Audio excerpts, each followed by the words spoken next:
অস্থির অনিশ্চিত সময়ে বাংলাদেশ বলেছেন মির্জা ফখরুল। বিএনপি সম্ভাবনা রুখতেই তৈরি করা হচ্ছে নানা বিতর্ক, মন্তব্য গয়েশ্বরের। সনদ ও সংস্কারের বিপক্ষে গেলে রাজনীতি থেকে হারিয়ে যেতে হবে, বিএনপিকে হুঁশিয়ারি নাহিদের। ৩০০ আসনে এনসিপির প্রস্তুতি। নির্বাচন পেছাবে না, এবার ইজতেমা হবে ভোটের পর, জানিয়েছেন ধর্ম উপদেষ্টা। তাবলিগ জামাতের দুই গ্রুপই সম্মত।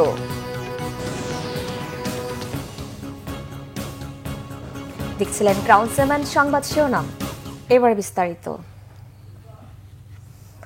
৭১ পরবর্তী সময়ে আওয়ামী লীগের দুর্নীতি এবং দুঃশাসনের কারণেই দেশে লক্ষাধিক মানুষ দুর্ভিক্ষে মারা গিয়েছিল বলে মন্তব্য করেছে বিএনপি মহাসচিব মির্জা ফখরুল ইসলাম আলমগীর।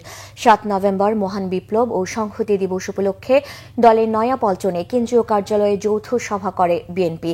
এতে সভাপতিত্ব করেন বিএনপির মহাসচিব মির্জা ফখরুল ইসলাম আলমগীর। অংশ নেন বিএনপি ও এর অঙ্গ ও সহযোগী সংগঠনের নেতারা।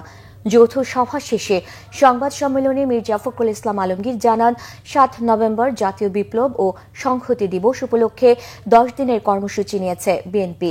এর মধ্যে রয়েছেন শহীদ রাষ্ট্রপতি জিয়াউর রহমানের মাজারে শ্রদ্ধা নিবেদন, আলোচনা সভা সহ বর্ণাঢ্য নানা কর্মসূচি।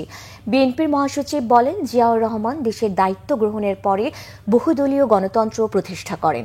দেশের আর্থ সামাজিক উন্নয়নে তার নেয়া উদ্যোগ বাংলাদেশে অর্থনৈতিক স্থিতিশীলতা নিয়ে এসেছিল।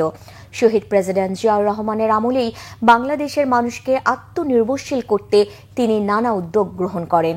সংবাদ সম্মেলনে চলমান রাজনৈতিক পরিস্থিতি নিয়ে কথা বলতে অস্বীকৃতি জানান মির্জা ফখরুল। মহান জাতীয় বিপ্লব ও সংহতি দিবস উপলক্ষে ওই দিন সকাল ৬টায় নয়াপল্টনে বিএনপি কেন্দ্রীয় কার্যালয়ে সহ সারা দেশে দলীয় কার্যালয়গুলোতে দলীয় পতাকা উত্তোলন করা হবে। ২ নম্বরে দিবসটি উপলক্ষে ৭ই নভেম্বর সকাল ১০টায় দলের জাতীয় নেতৃবৃন্দ সহ সকল পর্যায়ের নেতাকর্মী মহান স্বাধীনতার ঘোষক সাবেক রাষ্ট্রপতি শহীদ প্রেসিডেন্ট জিয়াউর রহমানের মাজারে পুষ্পস্তবক অর্পণ করবেন ও ফাতিহা পাঠ করবেন।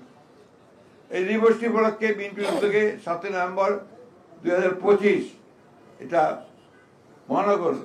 মহানগরের উদ্যোগে, ঢাকা মহানগরের উদ্যোগে শুক্রবার বেলা ৩টায় নয়াপল্টনস্থ বিএনপি কেন্দ্রীয় কার্যালয়ের সামনে থেকে র্যালি অনুষ্ঠিত হবে।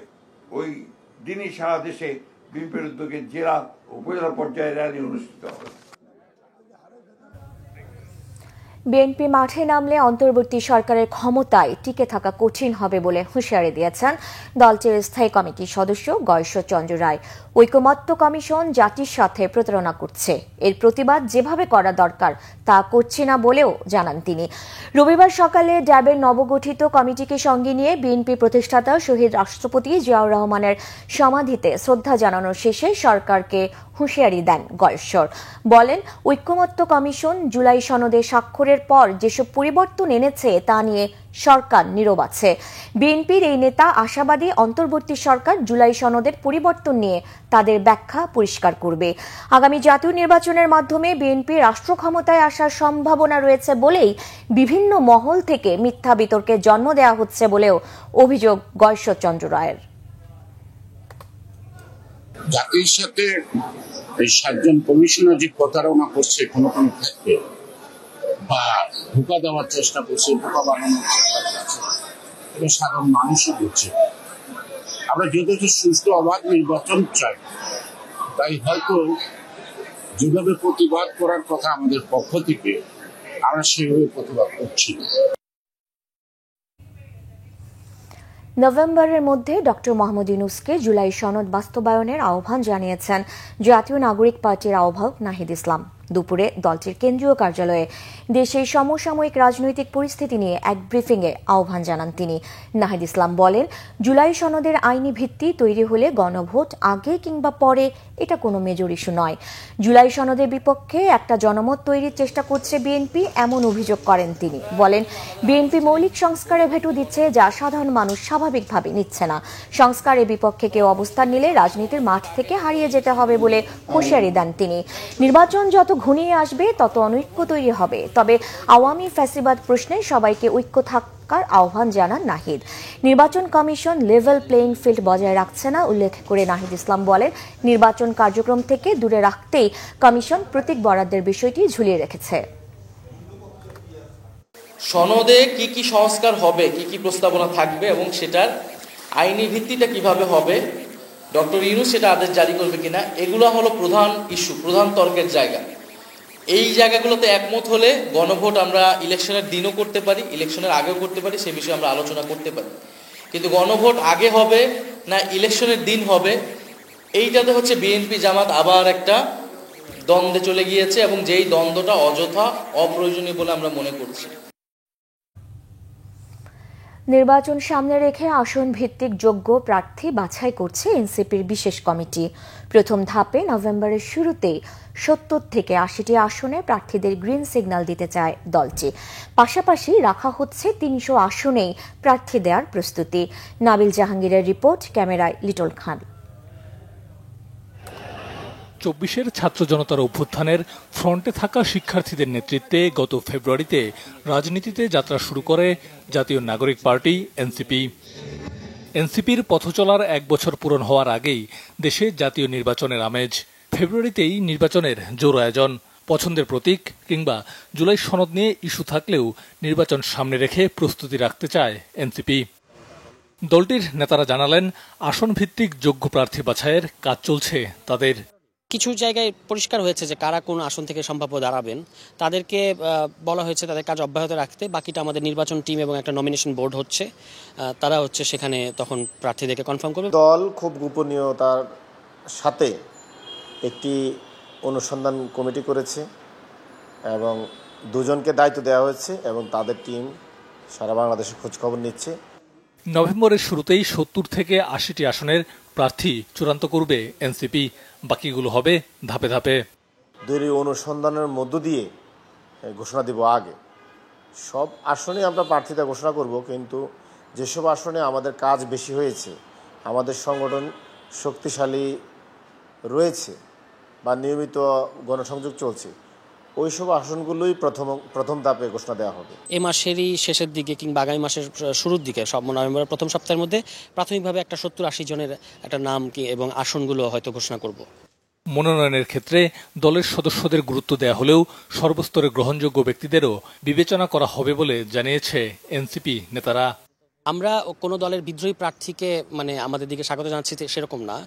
যদি কারোর ক্ষেত্রে এরকম স্পেসিফিক ক্ষেত্রে থাকে যে তার এলাকায় গ্রহণযোগ্যতা ভালো এবং তার আসলে পার্লামেন্টে যাওয়া উচিত, সেক্ষেত্রে আমরা আমাদের প্ল্যাটফর্ম তাকে অফার করতে পারি বা তাদের আগ্রহের ভিত্তিতে। নির্বাচনের আগে নতুন জোট গঠনের সম্ভাবনা মাথায় রেখে প্রয়োজনে আসন সমঝোতায় কৌশলী হতে হচ্ছে দলটিকে। তো আমরা জোট করব না এরকম কোনো সিদ্ধান্ত আমাদের নাই, কিন্তু আপাতত আগে আমাদেরকে ৩০০ আসনের প্রার্থীর একটা আমরা তৈরি করতে চাই। নাবিল জাহাঙ্গীর, বাংলাভিশন, ঢাকা।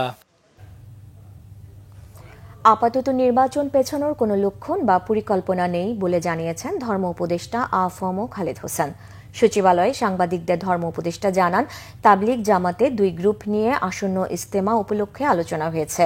সরকার সিদ্ধান্ত নিয়েছে ইজতেমা নির্বাচনের পর হবে। তাবলিগ জামাতের দুপক্ষই এতে সম্মতি দিয়েছেন। তিনি বলেন, নির্বাচনের আমেজ শুরু হয়েছে। রাজনৈতিক দলগুলোর সাথে হাইকমান্ডের সার্বক্ষণিক যোগাযোগ হচ্ছে। অবাধ সুষ্ঠু নির্বাচনের প্রস্তুতি নিচ্ছে সরকার। এনসিপি জুলাই সনদে সই না করা নিয়ে এক প্রশ্নের জবাবে ধর্ম উপদেষ্টা বলেন, আলোচনা অব্যাহত আছে। ইজতেমা হবে ইলেকশনের পর। মনে করেন নির্বাচন যদি ফেব্রুয়ারির প্রথম 15 দিনের ভিতরে হয়, তাহলে রমজানও তার হচ্ছে না, রমজানের পরেই হতে হবে। নির্বাচন তো আপাতত পিছানোর কোনো লক্ষণ নাই। নির্বাচন তো ফেব্রুয়ারির প্রথম পক্ষে প্রথম 15 দিনের ভিতরে করার জন্য সরকার প্রতিশ্রুতিবদ্ধ, এভাবে কাজ করে যাচ্ছে। নির্বাচন পিছানোর এই মুহূর্তে কোনো পরিকল্পনা নাই। অবসরের পরে রায় লেখা সংবিধান পরিপন্থী বলেছিলেন সাবেক প্রধান বিচারপতি এস.কে. সিনহা, যিনি তত্ত্বাবধায়ক সরকার ব্যবস্থা বাতিলের পক্ষে রায় দিয়েছিলেন। সেই রায় দেওয়ার সময় প্রধান বিচারপতি ছিলেন খায়রুল হক, যিনি অবসরে 16 মাস পর পূর্ণাঙ্গ রায় লিখেন। আজ প্রধান বিচারপতি সৈয়দ রেফাত আহমেদের নেতৃত্বাধীন 7 সদস্যের পূর্ণাঙ্গ বেঞ্চ তত্ত্বাবধায়ক সরকার ব্যবস্থা ফিরিয়ে আনতে করা আপিল শুনানিতে এসব বিষয় উঠে আসে। এই সময় রিটকারীর আইনজীবী আরও বলেন, সংক্ষিপ্ত রায়ের সাথে পূর্ণাঙ্গ রায় সংগতিপূর্ণ ছিল না। সংক্ষিপ্ত রায়ে বলা হয়েছিল পরবর্তী দুটি নির্বাচন তত্ত্বাবধায়ক সরকারের অধীনে হতে পারে, যা পূর্ণাঙ্গ রায় থেকে বাদ দেয়া হয়। আর পূর্ণাঙ্গ রায় দেওয়ার আগেই সংক্ষিপ্ত রায়ের মাধ্যমে তত্ত্বাবধায়ক সরকার ব্যবস্থা বাতিল করে 2011 সালে ত্রয়োদশ সংশোধনী করেছিল আওয়ামী লীগ সরকার। এর পেছনে কারণ ছিল রাজনৈতিক, যার মাধ্যমে নির্বাচনী ব্যবস্থাকে ধ্বংস করা হয়। বিএনপি আইনজীবী অ্যাডভোকেট জয়নুল আবেদিন আজ তত্ত্বাবধায়ক সরকার ব্যবস্থা ফিরিয়ে আনতে করা আপিলের উপর শুনানি করেন। পরবর্তী শুনানির জন্য আগামী মঙ্গলবার দিন ধার্য করেছে আপিল বিভাগ। বাংলাদেশের সাবেক প্রধান বিচারপতি খায়রুল হক দেশের সর্বোচ্চ আদালতকে ব্যবহার করেছেন রাজনৈতিক উদ্দেশ্য প্রণোদিতভাবে, এবং তার এই ব্যবহারের কারণেই যত হানাহানি, কাটাকাটি, মারামারি এবং আজকে ভোট নিয়ে যে অনিশ্চয়তা, সবকিছুর মূলে হচ্ছে খায়রুল হক। কাজেই আমরা বলেছি যে খায়রুল হকের এই জাজমেন্ট কোনো অবস্থাতেই থাকতে পারে না। জুলাই গণ অভ্যুত্থানের সময় কুষ্টিয়ায় 6 জনকে হত্যার ঘটনায় মানবতা বিরোধী অপরাধের মামলায় আওয়ামী লীগের যুগ্ম সাধারণ সম্পাদক মাহবুবুল আলম হানিফ সহ 4 আসামির বিরুদ্ধে বিচার শুরু হয়েছে। রবিবার তাদের বিরুদ্ধে আনুষ্ঠানিক অভিযোগ গঠনের আদেশ দিয়েছে আন্তর্জাতিক অপরাধ ট্রাইব্যুনাল 2। হানিফ ছাড়া মামলার অন্য 3 আসামি হল কুষ্টিয়া জেলা আওয়ামী লীগের সভাপতি সদর উদ্দিন খান, সাধারণ সম্পাদক আসগর আলী ও শহর আওয়ামী লীগের সাধারণ সম্পাদক আতাউর রহমান আতা। মামলার 4 আসামি বর্তমানে পলাতক। এই মামলার সূচনা, বক্তব্য উপস্থাপন ও সাক্ষ্য গ্রহণ শুরু হবে 25 নভেম্বর। একই আদালত জুলাই হত্যাযজ্ঞের মামলায় জাতীয় সমাজতান্ত্রিক দল জাসদের সভাপতি হাসানুল হক ইনুর বিরুদ্ধে অভিযোগ গঠনের আদেশ দিয়েছেন। এর মাধ্যমে তার বিরুদ্ধেও বিচার শুরু হলো। ইনু দোষী কিনা ট্রাইব্যুনাল জানতে চাইলে তিনি আদালতকে বলেন, রাজনৈতিক আক্রোশের শিকার হয়েছেন। নিজেকে নির্দোষ দাবি করে ট্রাইব্যুনালের কাছে মামলা থেকে খালাসও চেয়েছেন ইনু। এই মামলার সূচনা, বক্তব্য উপস্থাপন ও সাক্ষ্য গ্রহণ শুরু হবে আগামী 30 নভেম্বর। ভোলায় বিএনপি ও বাংলাদেশ জাতীয় পার্টি বিজেপির কর্মীদের মধ্যে সংঘর্ষের পর সদর উপজেলা কমিটির সব কার্যক্রম স্থগিত করেছে বিএনপি। এর আগে শনিবার বিকালে শহরে 2 দলের কর্মীদের মধ্যে ধাওয়া পাল্টা ধাওয়া ও সংঘর্ষের ঘটনা ঘটে। এতে অর্ধশতাধিক আহত হন। ওই ঘটনার পর সাংগঠনিক পরিস্থিতি বিবেচনায় বিএনপি কেন্দ্রীয়ভাবে এই সিদ্ধান্ত নিয়েছে। পাল্টাপাল্টি অভিযোগে বিএনপির নেতাকর্মীরা জানান, তাদের শান্তিপূর্ণ বিক্ষোভ মিছিলে অতর্কিত হামলা করে বিজেপির কর্মীরা। এদিকে শনিবার রাতে গণমাধ্যমে পাঠানো এক বিজ্ঞপ্তিতে দলের সিনিয়র যুগ্ম মহাসচিব অ্যাডভোকেট রুহুল কবির রিজভী জানান, পরবর্তী নির্দেশ না দেওয়া পর্যন্ত ভোলা জেলার সদর ও উপজেলা বিএনপির কমিটির সব কার্যক্রম স্থগিত থাকবে।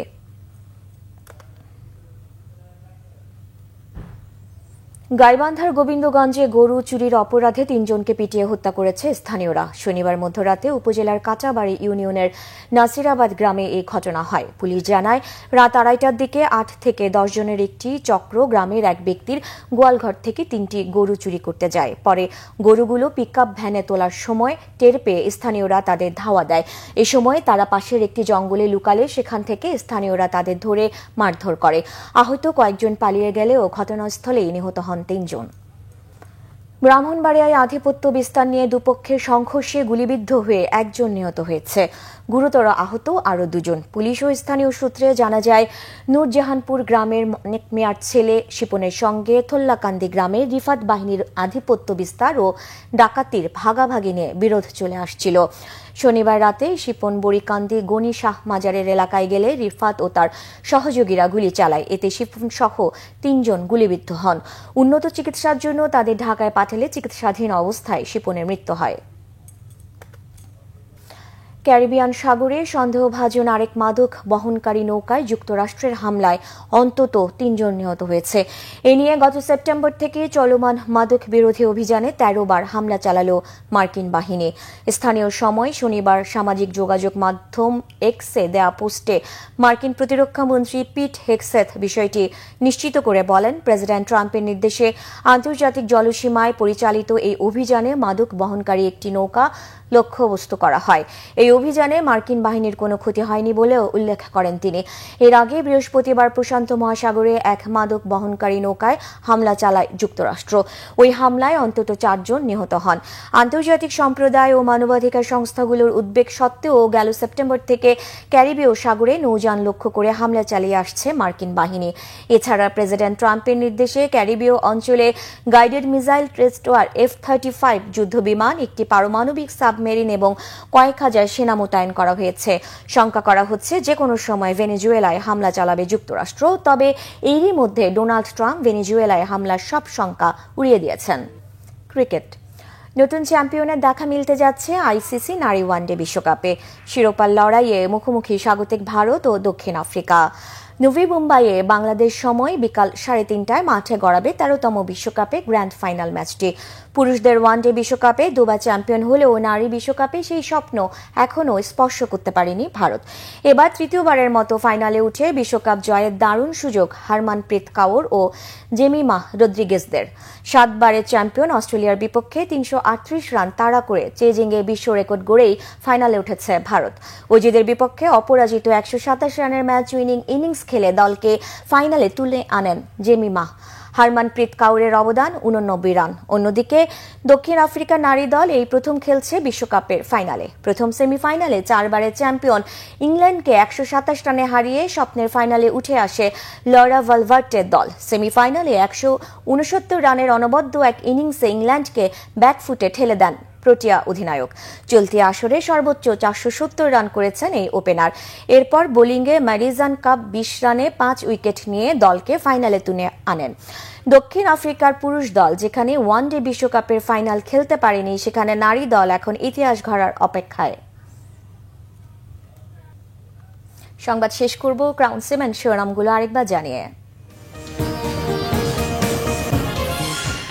অস্থির অনিশ্চিত সময়ে বাংলাদেশ, বলেছেন মির্জা ফখরুল। বিএনপির সম্ভাবনা রুখতেই তৈরি করা হচ্ছে নানা বিতর্ক, মন্তব্য গয়েশ্বরের। সনদ ও সংস্কারের বিপক্ষে গেলে রাজনীতি থেকে হারিয়ে যেতে হবে, বিএনপিকে হুঁশিয়ারি নাহিদের।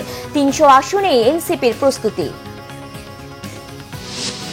নির্বাচন পেছাবে না, এবার ইস্তেমা হবে ভোটের পর, জানিয়েছেন ধর্ম উপদেষ্টা। তাবলিগ জামাতে 2 গ্রুপই সম্মত।